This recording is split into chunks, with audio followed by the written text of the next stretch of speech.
Graças a Deus. Olá, meus queridos amigos que me ouvem neste momento. Que Deus abençoe a tua semana, que Deus abençoe a sua segunda-feira, em nome do Senhor Jesus. Hoje aqui no Discipulado para Obreiros, eu quero meditar juntamente com todos vocês na palavra de Deus aqui no livro de Mateus, no capítulo 24, no versículo 9, no versículo 13 e em Apocalipse, capítulo 21, versículo 8. E eu creio que o Espírito Santo falará fortemente ao teu coração, vai te ajudar a você fazer a obra de Deus e se manter como servo de Deus, como um escolhido de Deus, aquele que não confunde as coisas, porque a palavra de Deus diz que nós não seremos salvos por causa das obras, né? Seja ajudar alguém entregando um mantimento, seja dando uma palavra de conforto, né? Seja limpando o banheiro da igreja, seja como for que você faça a obra de Deus de alguma forma. Talvez evangelizando num presídio, ou indo numa favela, numa comunidade, enfim. A gente tem que saber separar as coisas, né? O que é fazer a obra de Deus e o que é manter a nossa comunhão com Deus para podermos ser salvos, tá bom? Mas ao mesmo tempo eu vou mesclar os dois e você vai poder compreender o que o Espírito de Deus quer que a gente entenda hoje aqui. Olha só o que diz aqui em Mateus capítulo 24, versículo 9. Então vos hão de entregar para serdes atormentados, e matar-vos-ão, e sereis odiados de todas as nações por causa do meu nome. Pessoal, nesse versículo a gente percebe que não é somente a pessoa que faz a obra de Deus, né? Aqueles que estão à frente da batalha praticamente, seja um pastor, um evangelista, um diácono, enfim, seja o título qual for que uma pessoa tenha recebido a unção e ela exerce o ministério dela de alguma forma, eu sei que geralmente nós somos mais cobrados por fazer a obra de Deus, mas essa mensagem aqui, esse versículo serve para todos os cristãos, seja aquele que faz a obra de Deus ou não, entendeu? Por quê? Porque a gente professa uma fé, né? Que é o que? A gente crê no Senhor Jesus e crê na palavra dele e crê que tudo aquilo que está escrito na palavra de Deus, de Gênesis a Apocalipse, a gente tem que obedecer, né? E aí o que acontece? A gente tem a consciência que quando a gente obedece a palavra de Deus, a gente, graças a Deus, tem a consciência limpa, tem a consciência tranquila. A gente sabe que a gente está nesse mundo de passagem e quando a gente partir daqui, seja na morte ou seja no arrebatamento, a gente vai subir para o céu, a gente vai para o paraíso, a gente vai para o descanso eterno da nossa alma, morar com Deus.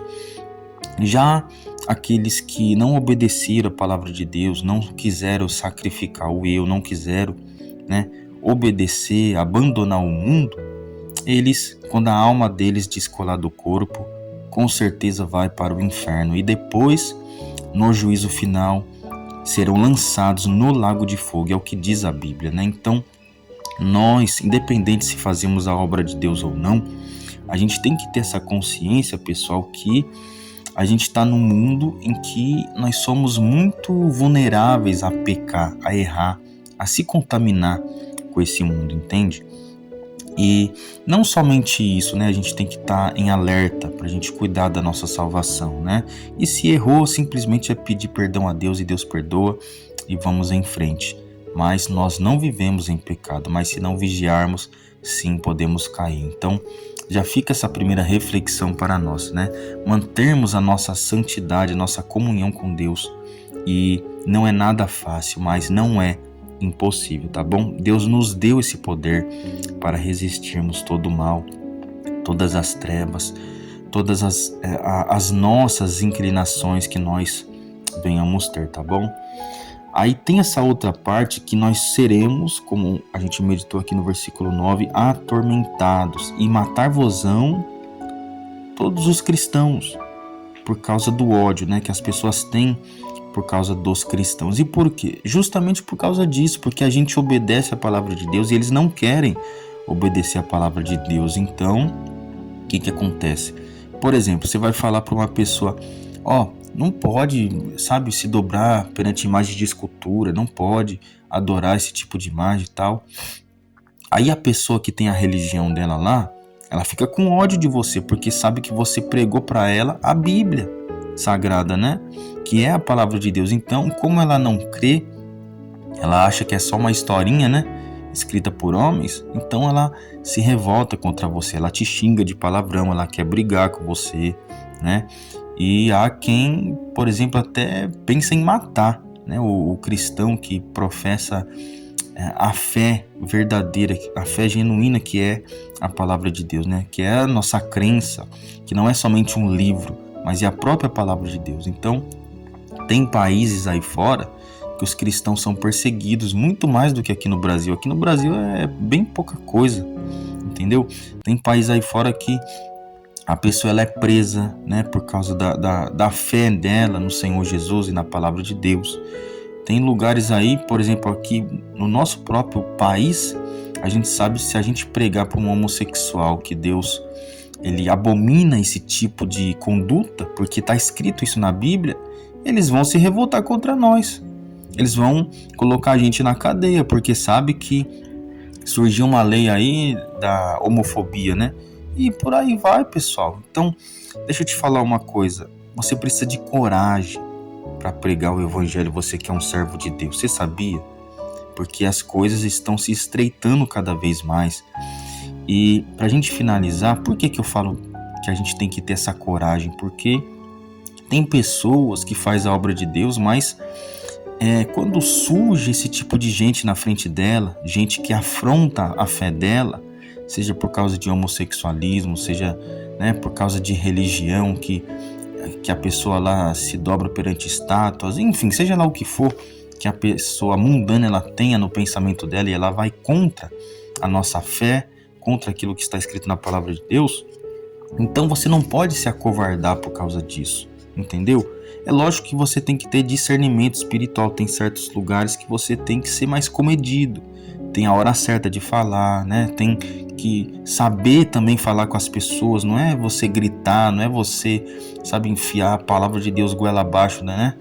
Enfim, é tentar aos pouquinhos, sabe, chegar na pessoa, mas falar a verdade para ela, que liberta ela, que a palavra de Deus é verdadeira. Agora, se ela rejeitar, é problema dela com Deus, a gente não pode fazer nada.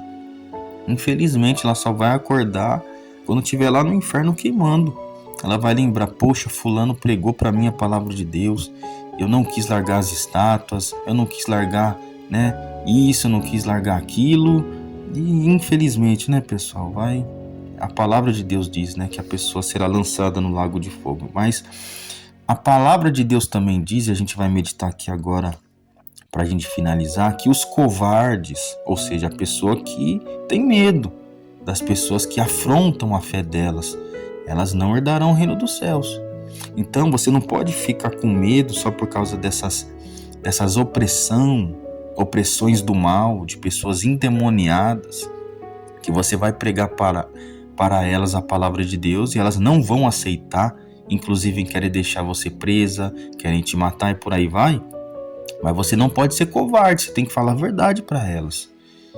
E olha só o que diz aqui, Apocalipse capítulo 21, versículo 8. Mas quanto aos covardes, e aí a gente não vai focar nos demais, tá bom? Só no covarde. E aos incrédulos, e aos abomináveis, e aos homicidas, e fornicadores, e feiticeiros, e idólatras, e mentirosos, a sua parte será no lago que arde com fogo e enxofre, o que é a segunda morte. Ou seja, não seja covarde, porque ainda que você não faça nenhuma dessas abominações, idolatria, mentira, feitiçaria e por aí vai, conforme a gente meditou aqui, mas já pensou por causa da covardia de você não pregar a verdade para as pessoas, você também ser lançado no lago de fogo? Que fique essa reflexão para todos nós, pessoal. Os dias são maus, mas não se acovarde. Seja, sabe, um crente corajoso, um pregador do evangelho corajoso que fala a verdade. Doa o que doer para essas pessoas, porque pelo menos você fez a sua parte. Mas tenha discernimento espiritual, tá bom? Em relação a tudo isso. Que Deus te abençoe.